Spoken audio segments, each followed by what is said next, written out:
Bang, belum mulai bang. Udah ya. Halo, jumpa lagi di Total Politik. Kali ini gue sebenarnya lagi bantuin Cak Tarno nih jualan.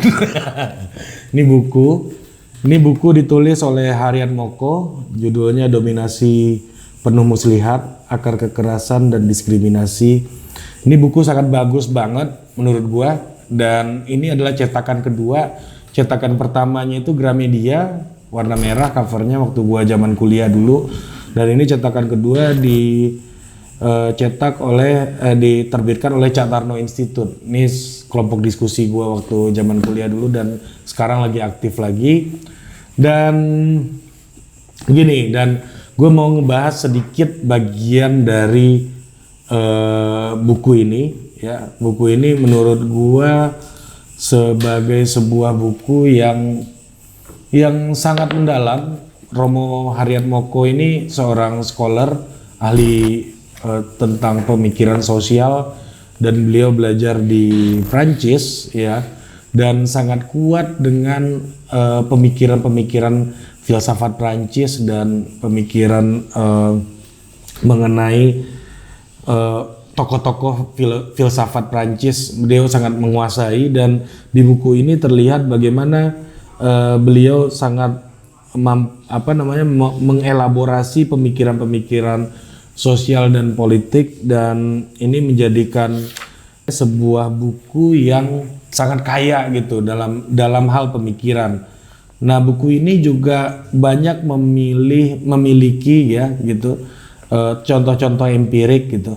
Bagaimana seorang pejabat publik harusnya bertindak, bagaimana etika seorang pejabat publik gitu. Nah, ini gue akan membahas satu part dalam buku ini, dan menurut gue ini adalah bagian yang sangat menarik gitu untuk dibahas.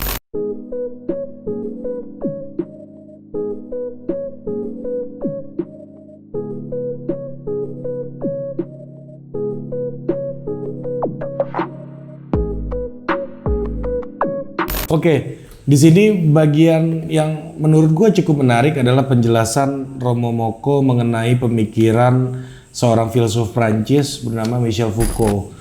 Nah, Michel Foucault ini salah satu pemikir yang terkenal dengan pandangan politiknya yang agak berbeda. Dia mencoba mendefinisikan ulang bagaimana kaitannya kekuasaan dan pengetahuan. Nah, kalau lu baca definisi-definisi politik, terutama dari ilmuwan yang berhaluan Amerika gitu ya, itu kan banyak definisi seperti siapa mendapatkan apa, bagaimana, dan seperti apa gitu, kayak begitu. Terus ada definisi misalnya politik tuh soal penguasaan terhadap akses sumber daya gitu misalnya. Banyaklah definisi politik. Nah, tapi dia mencoba melihat dari perspektif yang lain. Politik digunakan, kekuasaan digunakan untuk melihat proses pengetahuan. Maksudnya begini, dia bukunya soal disiplin and punish, ada bukunya juga soal The History of the Madness. Banyak sekali itu buku-bukunya Michel Foucault. Di sini juga sempat dijelaskan bagaimana Michel Foucault menjelaskan cara kerja seorang psikiater gitu. Jadi psikiater itu menurut Foucault bukan orang yang tahu tentang kegilaan gitu, tetapi psikiater adalah orang yang pada awalnya memiliki dominasi kepada orang gila. Dan kemudian setelah dia punya dominasi, dia memenuhi hasrat keingintahuannya gitu. Jadi dominasi dilakukan untuk memenuhi hasrat keingintahuan. Nah, jadi definisi power itu kayak begitu. Jadi power itu muncul ketika orang sudah memiliki hasrat untuk ingin tahu lebih banyak gitu. Misalnya kalau gue ingin tahu lebih banyak kehidupan orang yang karyawan gue, ya gue bisa tahu lebih banyak karena gue punya power gitu. Jadi gue bisa tanya, ibu lu siapa, bapak lu siapa, lu pernah kerja di mana aja, karena yang akan ngasih kerjaan gue, sehingga gue punya power gitu. Jadi power itu soal kehendak untuk memenuhi kehendak untuk ingin tahu gitu. Michel Foucault mendefinisikannya kira-kira seperti itu. Dan kemudian dia mengambil contoh soal produksi wacana di dalam institusi-institusi politik atau institusi-institusi sosial yang ada di masyarakat kita. Misalnya dia mencontohkan di sini agama. Kenapa orang yang mengkritik gitu dogma atau sebuah kepercayaan agama itu dimusuhi, diserang gitu ya. Nggak hanya agama tapi juga negara atau partai politik atau posisi politik tertentu, atau ketika ada polarisasi, ketika ada orang mengkritisi keyakinan pendukung Prabowo itu dia akan diserang. Apabila ada orang yang mengkritisi keyakinan pendukung Jokowi dia akan dihajar gitu. Kenapa bisa itu terjadi gitu? Karena di dalam proses kekuasaan selalu ada dominator dan korban dari dominasi. Jadi kalau dominator itu adalah orang yang bisa memiliki yang tadi gue bilang hasrat untuk mengetahui lebih banyak tadi gitu.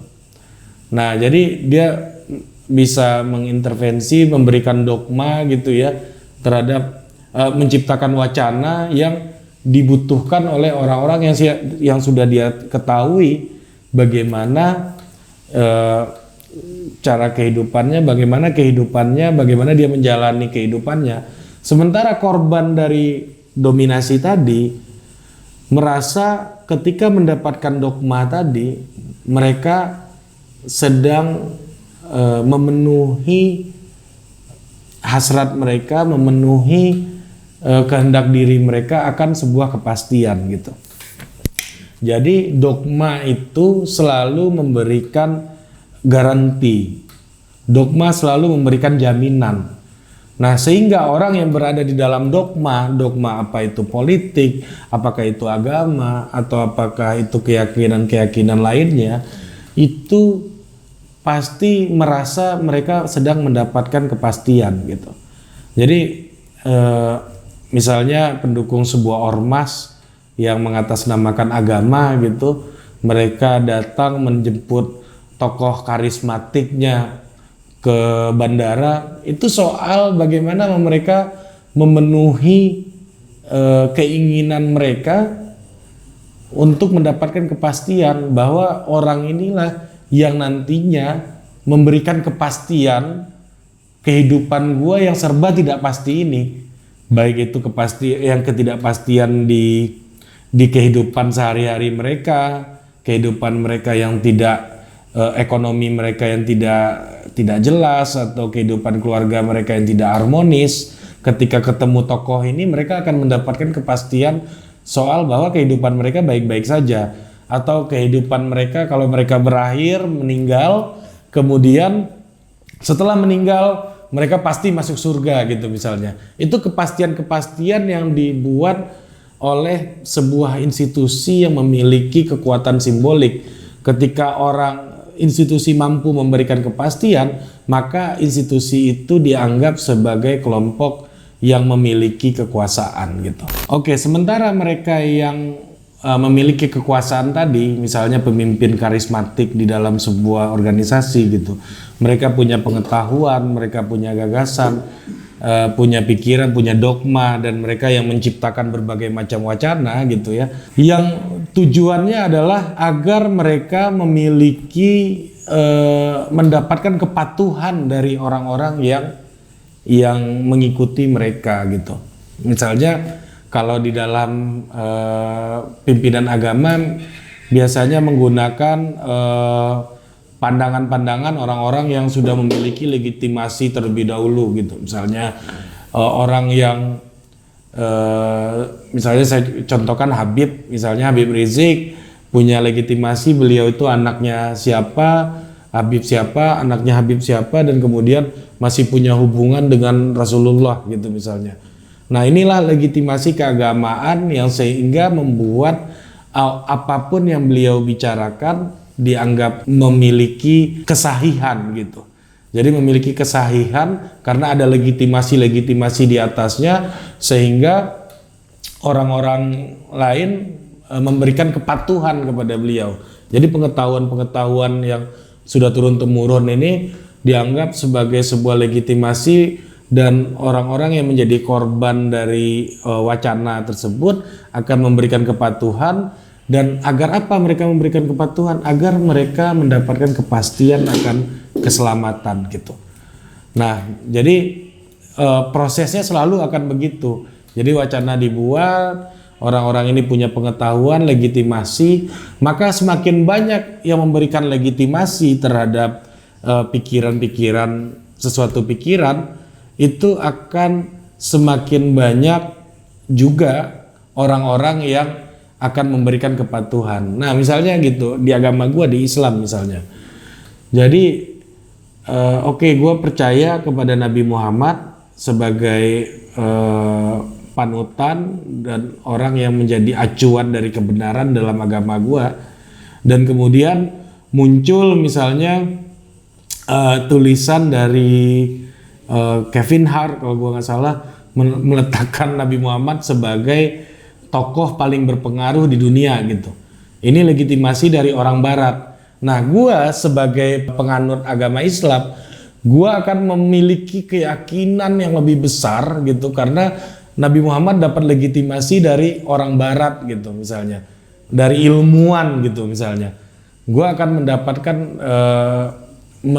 merasakan bahwa beliau, Nabi Muhammad ini adalah acuan yang semakin kuat, di mana Barat aja mengakui kehebatannya sebagai seorang tokoh spiritual gitu misalnya.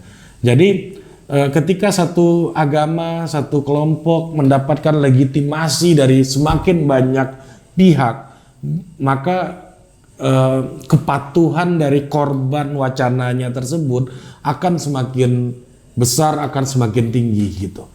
Nah, jadi lagi-lagi kalau kita bicara pemikiran politiknya Michel Foucault gitu misalnya, di situ akan berkaitan dengan menggunakan pengetahuan dan legitimasi ya, dan itu akan membuat orang patuh, sekaligus orang yang patuh itu akan menjadi orang yang mendapatkan jaminan, mendapatkan garansi, mendapatkan keselamatan gitu. Jadi cara kerja semua institusi sosial kayak begitu. Dan makanya ketika ada yang mengkritik keyakinan agama, ada yang mengkritik pemerintahan, ada yang mengkritik institusi sosial lainnya, ormas gitu misalnya, itu akan mendapatkan hantaman yang sangat besar. Karena orang yang mengkritik pada hakikatnya gitu mengganggu kekuasaan dalam artian mengganggu orang yang yang mampu memenuhi kehendak ingin tahunya dan mendapatkan kepatuhan tadi, sekaligus mengganggu keyakinan orang-orang yang mendapatkan jaminan tadi, orang-orang yang mendapatkan garansi tadi, dan orang-orang yang mendapatkan kepastian dalam kehidupannya. Ini buku yang sangat bagus, sangat keren, Romo Harjatmoko. Lu kalau mau beli langsung aja ke Instagramnya Cak Tarno, tuh isinya buku semua. Lu pesen nih buku nih, menurut gua ini salah satu buku pelajaran teori politik yang sangat baik dan tidak terlalu berat sebenarnya untuk ukuran buku teori. Untuk ukuran buku teori politik nggak terlalu jelimet. Romo Moko menulisnya dengan sangat jernih ya, sebagai sebuah pengantar pemikiran politik. Ini sangat bagus banget bukunya. Jadi lu bisa langsung pesan bukunya lewat DM Total Politik juga bisa.